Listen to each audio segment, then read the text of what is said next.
নমস্কাৰ এই মুহূৰ্তত আহি পৰিছে ৰাতিপুৱাৰ কেইবাটাও গুৰুত্বপূৰ্ণ খবৰ। আজি হৈছে 20 জুন। দেশৰ কোটি কোটি কৃষকৰ একাউণ্টত 10 বছৰৰ লগে সোমাই যাব 2000 কোটি টকা। পিএম কিষাণৰ 20 নম্বৰ কিস্তিক লৈ কেন্দ্ৰীয় চৰকাৰৰ ফালৰ পৰা কেইবাটাও গুৰুত্বপূৰ্ণ আপডেট প্ৰকাশ কৰিছে। ইয়াতেই চেক কৰক আপোনাৰ বেংক একাউণ্ট। লগতে লাখ লাখ মহিলাৰ একাউণ্টত চৰকাৰে প্ৰদান কৰিব অৰুণোদয় আঁচনি 1250 টকাকৈ। আকৌ আপোনাৰ একাউণ্টত চৰকাৰে প্ৰদান কৰিব এই টকা। যদি আপুনি টকা পোৱা নাই আপোনাৰ বাবে ভাল খবৰ। লগতে দেশৰ কোটি কোটি মহিলা একাউণ্টত চৰকাৰে প্ৰদান কৰিব 10,000 কোটি টকা। মহিলা উদ্যমিতা আঁচনিক লৈ মুখ্যমন্ত্ৰী ডক্টৰ হিমন্ত বিশ্ব শৰ্মাই সংবাদমেলযোগে কেইবাটাও গুৰুত্বপূৰ্ণ মন্তব্য কৰিছে। লগতে লাখ লাখ দুখীয়াৰ বাবে এটা ভাল খবৰ, চৰকাৰে প্ৰদান কৰিব চৰকাৰী কৰ। এতিয়া কৰক আপুনি জিঅ' টেকিং। লগতে কেইবাটাও ৰাজনৈতিক খবৰৰ লগতে অৰাজনৈতিক খবৰ যুগুত কৰা হৈছে আজিৰ দিনটোত। গোটেই অসম তথা ভাৰতৰ বিভিন্ন প্ৰান্তৰ পৰা যুগুত হৈছে কেইবাটাও ডাঙৰ খবৰ। এনেবোৰ খবৰ নিতৌ পাই থাকিবলৈ চেনেলটি ছাবস্ক্ৰাইব কৰি ভিডিঅ'টো এটা লাইক কৰিবলৈ নাপাহৰিব। আজিৰ আমাৰ প্ৰথম খুবেই গুৰুত্বপূৰ্ণ খবৰ হৈছে অসমবাসীৰ বাবে এটা ডাঙৰ খবৰ। দেশৰ কোটি কোটি কৃষকৰ বাবে সুখবৰ আহি পৰিছে। আজি কৃষকে লাভ কৰিব পিএম কিষাণৰ ধনৰাশি। দেশৰ 9 কোটি 40 লাখ কৃষকে লাভ কৰিব পিএম কিষাণৰ ধনৰাশি। হিতাধিকাৰীৰ তালিকাত আছে নে নাই আপোনাৰ নাম? যদি তালিকাত নাম আছে এতিয়াই চেক কৰক আপোনাৰ বেংক একাউণ্ট। কিদৰে পৰীক্ষা কৰিব হিতাধিকাৰীৰ তালিকাত আপোনাৰ নাম আছে নে নাই? প্ৰথমতে www.pmkisan.gov.in কৰক আপুনি লগ ইন।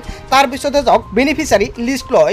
এই লিষ্টত আপুনি পাব এটা বিশেষ লিংকত ক্লিক কৰি আপুনি দিব পাৰিব ৰাজ্যৰ নাম। তাৰপিছতে দিব পাৰিব জিলা আৰু গাঁও পঞ্চায়তৰ তথ্য। সকলো তথ্য শুদ্ধকৈ পূৰণ কৰি ক্লিক কৰাৰ পিছতে আহিব এখন তালিকা। এই তালিকা আপুনি চাব পাৰিব আপোনাৰ নাম আছে নে নাই।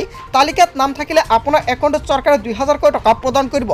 ধন লাভত অসুবিধা হ'লে আপুনি ফোনযোগে দিব পাৰিব অভিযোগ।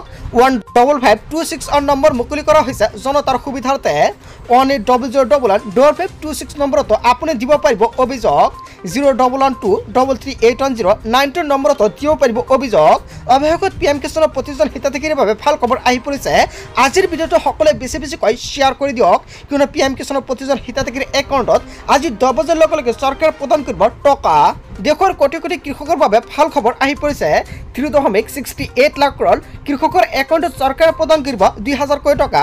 পিএম কিষাণৰ 20 নম্বৰ কিস্তিক লৈ কেইবাটাও গুৰুত্বপূৰ্ণ আপডেট প্ৰকাশ কৰিছে কেন্দ্ৰীয় চৰকাৰে।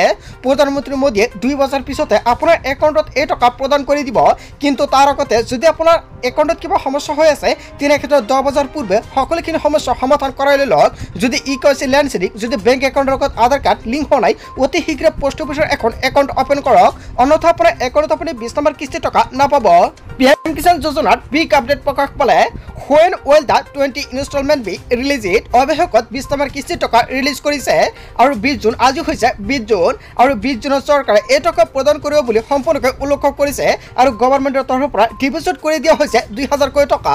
2 বছৰ লগে লগে পৰীক্ষা কৰক আপোনাৰ একাউণ্ট। যদি আপোনাৰ একাউণ্টত আপুনি টকা পোৱা নাই তেনে ক্ষেত্ৰত নিশ্চয় কমেণ্ট কৰি জনাই দিয়ক, কিন্তু চৰকাৰে টোল ফ্ৰী নম্বৰ মুকলি কৰিছে। অতি শীঘ্ৰে আপুনি জনাই দিয়ক কমেণ্ট কৰি। আপোনালোকক সম্পূৰ্ণকৈ সহায় কৰা হ'ব কিহৰ বাবে আপোনাৰ একাউণ্টত আপুনি টকা পোৱা নাই। তাৰপিছত অসমবাসী ৰাজক জনাইছে আমাৰ পৰৱৰ্তী খুবেই গুৰুত্বপূৰ্ণ খবৰ, লগতে ডাঙৰ খবৰ। ৰাজ্যৰ নিবনুৱাৰ বাবে মুখ্যমন্ত্ৰী ডক্টৰ হিমন্ত বিশ্ব শৰ্মাই দিলে ভাল খবৰ। 10 অক্টোবৰত একেলগে 40,000 নিবনুৱাক দিয়া হ'ব নিযুক্তি। নিযুক্তিক লৈ মুখ্যমন্ত্ৰী ডক্টৰ হিমন্ত বিশ্ব শৰ্মাই ডাঙৰ মন্তব্য কৰিছে। নিৰ্বাচনী প্ৰতিশ্ৰুতি পূৰণ কৰিবলৈ তৎপৰ ৰাজ্য চৰকাৰ। সম্পূৰ্ণ স্বচ্ছতা আৰু ন্যায়ৰ ভিত্তিত দিয়া হৈছে নিযুক্তি। 10 অক্টোবৰত নিযুক্তিৰ সংখ্যা পাৰ কৰিব 1,60,000 ঘৰ। আৰু এই কাৰ্যৰ দ্বাৰা চৰকাৰী চাকৰিৰ প্ৰতি যুৱক যুৱতীৰ আস্থা বাঢ়িছে। কেৱল এয়াই নহয়, কাৰিকৰী ক্ষেত্ৰত নিযুক্তি পাবলৈ কি কৰিব লাগিব সেই কামক লৈ মুখ্যমন্ত্ৰী ডক্টৰ হিমন্ত বিশ্ব শৰ্মাই কৰিলে আলোচনা। আজি পশু চিকিৎসা বিভাগত 400তকৈ অধিক ছাত্ৰ ছাত্ৰীক প্ৰদান কৰা হ'ল নিযুক্তি। নিযুক্তি পত্ৰ বিতৰণ কাৰ্যসূচীত অংশগ্ৰহণ কৰি মুখ্যমন্ত্ৰী ডক্টৰ হিমন্ত বিশ্ব শৰ্মাৰ ডাঙৰ মন্তব্য। ৰাজ্যৰ নিবনুৱাক লৈ অসমৰ মুখ্যমন্ত্ৰী ডক্টৰ হিমন্ত বিশ্ব শৰ্মাই ভাল খবৰ দিলে। তাৰপিছত অসমবাসী ৰাজক জনাইছে আমাৰ পৰৱৰ্তী খুবেই গুৰুত্বপূৰ্ণ খবৰ, লগতে ডাঙৰ খবৰ। বাংলাদেশীক পুঁজিবাকৰ নামত চৰকাৰৰ কাৰ্যত ক্ষুব্ধ হৈ পৰিছে ন্যায়ালয়। ঘোষিত বিদেশীক আবদ্ধ কৰি ৰাখিব নোৱাৰিব চৰকাৰে। 1 মিনিটৰ বাবেও কৰিব নোৱাৰিব আবদ্ধ। অবৈধ বিদেশীৰ বিৰুদ্ধে কঠোৰ হৈ পৰিছে ৰাজ্য চৰকাৰ। কিন্তু পুঁজিবাকৰ নামত অবৈধ বিদেশীক যথমতে কৰা গ্ৰেপ্তাৰক লৈ ক্ষুব্ধ হৈ পৰিছে ন্যায়ালয়। জামিনত থকা অবৈধ নাগৰিকক 1 মিনিটৰ বাবেও আবদ্ধ কৰি থবলৈ অনুমতি নিদিয়ে ন্যায়ালয়ে কেইবাটাও ডাঙৰ মন্তব্য কৰিছে। 25 মেত গ্ৰেপ্তাৰ কৰা বিদেশী ঘোষিত হাছিনুৰক মুকলি কৰিবলৈ নিৰ্দেশ প্ৰদান কৰিছে ন্যায়ালয়ৰ তৰফৰ পৰা। তাৰপিছত অসমবাসী ৰাজক জনাইছে আমাৰ পৰৱৰ্তী খুবেই গুৰুত্বপূৰ্ণ খবৰ, লগতে ডাঙৰ খবৰ। গাঁওবুঢ়াৰ বিৰুদ্ধে ৰাজ্যত চলিব বৃহৎ অভিযান। ল'ব নোৱাৰিব 1 টকাও, কোনো কাগজৰ নামত ল'ব নোৱাৰিব 1 টকাও। আপোনাৰ ধনলৈ পৰিব ভয়ংকৰ বিপদত। ৰাজ্যৰ গাঁওবুঢ়াসকলে নিয়মীয়াকৈ পাই আছে পাৰিতোষিক আৰু দৰমহা লাভৰ বাহিৰে অতিৰিক্ত ধনলৈ পৰিব ভয়ংকৰ বিপদত। ঘুষখোৰ গাঁওবুঢ়াৰ বিৰুদ্ধে চলিব তীব্ৰ অভিযান। অসমৰ মুখ্যমন্ত্ৰী ডক্টৰ হিমন্ত বিশ্ব শৰ্মাই হুংকাৰ প্ৰদান কৰিছে গাঁওবুঢ়াসকল সাৱধান হওক অন্যথা পৰিব ভয়ংকৰ বিপদত। তাৰ পিছত অসমবাসী ৰাজক জনাইছে আমাৰ পৰৱৰ্তী খুবেই গুৰুত্বপূৰ্ণ খবৰ। লগতে ডাঙৰ খবৰ, বতৰ বিজ্ঞান কেন্দ্ৰই জাৰি কৰিছে এলাৰ্ট। আপোনাৰ গাঁও বা অঞ্চলত বৰ্তমান বতৰ কেনেকুৱা? গোৱালপাৰা, বৰপেটা, বজালী, নলবাৰী কেইবাখনো জিলাত জাৰি কৰা হৈছে এলাৰ্ট। IMDৰ তৰফৰ পৰা এই এলাৰ্ট জাৰি কৰা হৈছে কামৰূপ গ্ৰাম্য, মৰিগাঁও, পশ্চিম কামৰূপ আংলং, ডিমা হাছাও। কেৱল এয়াই নহয়, কাছাৰ, শ্ৰীভূমি, হাইলাকান্দিতো জাৰি কৰা হৈছে এলাৰ্ট আৰু 21 জুন পৰ্যন্ত জাৰি কৰা হৈছে এই এলাৰ্ট। শোণিতপুৰ, নগাঁও, বিশ্বনাথ, গোলাঘাট, লখিমপুৰ, মাজুলী, যোৰহাট, শিৱসাগৰ, ধেমাজিতো এলাৰ্ট জাৰি কৰা হৈছে। ডিব্ৰুগড়, চৰাইদেউ, তিনিচুকীয়াত জাৰি কৰা হৈছে এই এলাৰ্ট। কোকৰাঝাৰ, চিৰাং, ধুবুৰী, বঙাইগাঁৱত জাৰি কৰা হৈছে অৰেঞ্জ এলাৰ্ট। আৰু আজিৰ ভিডিঅ'টো সকলোৱে বেছিকৈ শ্বেয়াৰ কৰি দিয়ক আৰু বৰ্তমান আপোনাৰ গাঁও বা জিলা বা অঞ্চলত বতৰ কেনেকুৱা নিশ্চয় কমেণ্ট কৰি জনাই দিব। তাৰপিছত অসমবাসী ৰাজক জনাইছে আমাৰ পৰৱৰ্তী খুবেই গুৰুত্বপূৰ্ণ খবৰ। লগতে ডাঙৰ খবৰ, দেশৰ কোটি কোটি বাহনৰ গৰাকীৰ বাবে ডাঙৰ খবৰ আহি পৰিছে। এতিয়াৰ পৰা টোল গেটত আপুনি আদায় দিব নালাগে টোল কৰ, কিয়নো এই বছৰৰ বাবে মাত্ৰ 3000 টকাৰ ফাষ্টেগ ৰিচাৰ্জ কৰক আপুনি। আৰু 3000 টকা ৰিচাৰ্জ কৰিলে 200টা যাত্ৰা কৰিব পাৰিব। 3000 টকাৰে আপুনি লাভ কৰিব বাৰ্ষিক পাছ। কেৱল ব্যক্তিগত বাহনত প্ৰযোজ্য হ'ব এই নতুন নিয়ম। 3000 টকা পাৰ হ'ব পাৰিব আপুনি 200টা টোল গেট। এই বছৰৰ বাবে 3000 টকাৰে ফাষ্টেগ ৰিচাৰ্জ কৰক আপুনি আৰু এই সুবিধা লাভ কৰক। তাৰপিছত অসমবাসী ৰাজক জনাইছে আমাৰ পৰৱৰ্তী খুবেই গুৰুত্বপূৰ্ণ খবৰ। লগতে ডাঙৰ খবৰ, অসমৰ মুখ্যমন্ত্ৰী ডক্টৰ হিমন্ত বিশ্ব শৰ্মাই পুনৰ হুংকাৰ প্ৰদান কৰিছে সকলোৱে সাৱধান হওক। তেওঁলোকে প্ৰকৃতি ধ্বংস কৰিছে বুলি মন্তব্য কৰিছে অসমৰ মুখ্যমন্ত্ৰী ডক্টৰ হিমন্ত বিশ্ব শৰ্মাই। বিৰোধী দলপতিয়ে পত্ৰ লিখিলেও বন্ধ নহয় উচ্ছেদ অভিযান। মুখ্যমন্ত্ৰী ডক্টৰ হিমন্ত বিশ্ব শৰ্মাই কৰিলে ডাঙৰ ঘোষণা, গোৱালপাৰাত পুনৰ চলিব উচ্ছেদ। প্ৰথমটো উচ্ছেদ অভিযান ইতিমধ্যে অন্ত পৰিছে।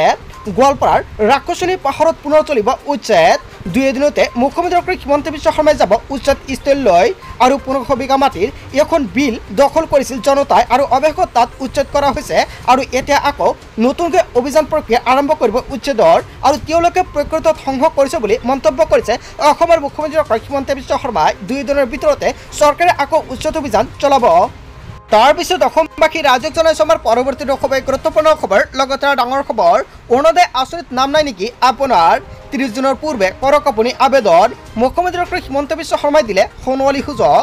অৰুণোদয় আঁচনিৰ পৰা বাদ পৰা মহিলাই 30 জুনৰ পূৰ্বে কৰক আবেদন। যিসকল মহিলাৰ অৰুণোদয়ৰ পৰা বঞ্চিত হৈছে সেইসকল মহিলাৰ বাবে ভাল খবৰ আহি পৰিছে। অৰুণোদয় 2.0ত ধন লাভ কৰা মহিলা 3.0ত বঞ্চিত হৈছে আৰু বহুত যোগ্য হিতাধিকাৰীৰ নাম এতিয়াও তালিকাত নাই বুলি মন্তব্য কৰিছে চৰকাৰৰ ফালৰ পৰা। 30 জুনৰ আগতে তেওঁলোকে কৰক আবেদন। উদ্যমিতা আঁচনিত 10,000 টকাৰ বাবে পুনৰ আবেদনৰ অন্তিম তাৰিখ 30 জুন। যদি মহিলা উদ্যমিতা আঁচনিৰ পৰা আপোনাৰ নামটো গঠন কৰা হৈছে তেনে ক্ষেত্ৰত পুনৰ আপুনি আবেদন কৰিব পাৰিব। প্ৰথমতে তালিকাত চাওক আপোনাৰ নাম আছে নে নাই। আপুনি তালিকাত কেনেকৈ চেক কৰিব নাম বহুতে নাজানে। আপুনি পঞ্চায়ত বা ব্লকত যাওক আৰু তাতে গৈ চেক কৰক তালিকাত আপোনাৰ নাম আছে নে নাই। যদি তালিকাত আপোনাৰ নাম নাই তেনে ক্ষেত্ৰত নতুনকৈ কৰিব পাৰিব আবেদন। আৰু আপুনি কেনেকৈ আবেদন কৰিব? সো বন্ধু বান্ধৱীসকল, বিধায়কক পত্ৰ লিখিব লাগিব। বিধায়কে এপ্ৰুভ কৰি দিলেই আপুনি লাভ কৰিব মহিলা উদ্যমিতা আঁচনি 10,000 টকা। আৰু চৰকাৰে এখন নতুন সিদ্ধান্ত গ্ৰহণ কৰিছে। আগষ্ট মাহৰ পৰা জানুৱাৰীলৈকে চৰকাৰে বিতৰণ কৰিব মহিলা উদ্যমিতা আঁচনিত 10,000 টকা। তাৰপিছত অসমবাসী ৰাজক জনাইছে আমাৰ পৰৱৰ্তী খুবেই গুৰুত্বপূৰ্ণ খবৰ। লগতে ডাঙৰ খবৰ, আৰম্ভ হ'ল মুখ্যমন্ত্ৰী নিযুত মইনা আঁচনি। হয় বন্ধু বান্ধৱীসকল, মুখ্যমন্ত্ৰী নিযুত মইনা আঁচনিৰ টকা আপুনি পায় নে নাই? যদি আপুনি টকাটো নাপায় তেনে ক্ষেত্ৰত আপোনাৰ বাবে ভাল খবৰ। আঁচনিৰ শুভাৰম্ভ মুখ্যমন্ত্ৰী ডক্টৰ হিমন্ত বিশ্ব শৰ্মাই ডাঙৰ ঘোষণা কৰিছিল। প্ৰতি মাহৰ 11 তাৰিখে বেংক একাউণ্টত চৰকাৰে প্ৰদান কৰিব টকা। কিন্তু আপোনাৰ একাউণ্টত টকা আপুনি এতিয়া পায় নে নাই? কিয়নো এপ্ৰিল আৰু মে মাহত আপোনাৰ একাউণ্টত কিন্তু চৰকাৰে এই টকা প্ৰদান কৰা নাই। কিন্তু আপুনি কিয় টকাটো নাপায় আৰু টকাটো পাবলৈ হ'লে কি কৰিব লাগিব? আপোনাৰ EHS-ৰ পৰা স্নাতকলৈকে ছাত্ৰীয়ে পায় এই ধনৰাশি। গৰমৰ বন্ধৰ সময়ত আপোনাৰ একাউণ্টত কিন্তু এই টকা প্ৰদান নকৰে চৰকাৰে। বিদ্যালয়ত অত্যাধিক অনুপস্থিত থকা ছাত্ৰীও কিন্তু নাপায় এই ধনৰাশি। স্নাতক পৰ্যায়ত বিয়াত বহা ছাত্ৰীও কিন্তু এই ধন নাপায়। স্নাতক পৰ্যায়লৈ বিয়াত নহ'লে লাভ কৰিব এই ধনৰাশি। ৰাজ্যৰ 1,59,093 গৰাকী ছাত্ৰীৰ একাউণ্টত চৰকাৰে এই টকা প্ৰদান কৰে। EHS-ৰ প্ৰতিগৰাকী ছাত্ৰীয়ে প্ৰত্যেক মাহতে কিন্তু এই টকা লাভ কৰে।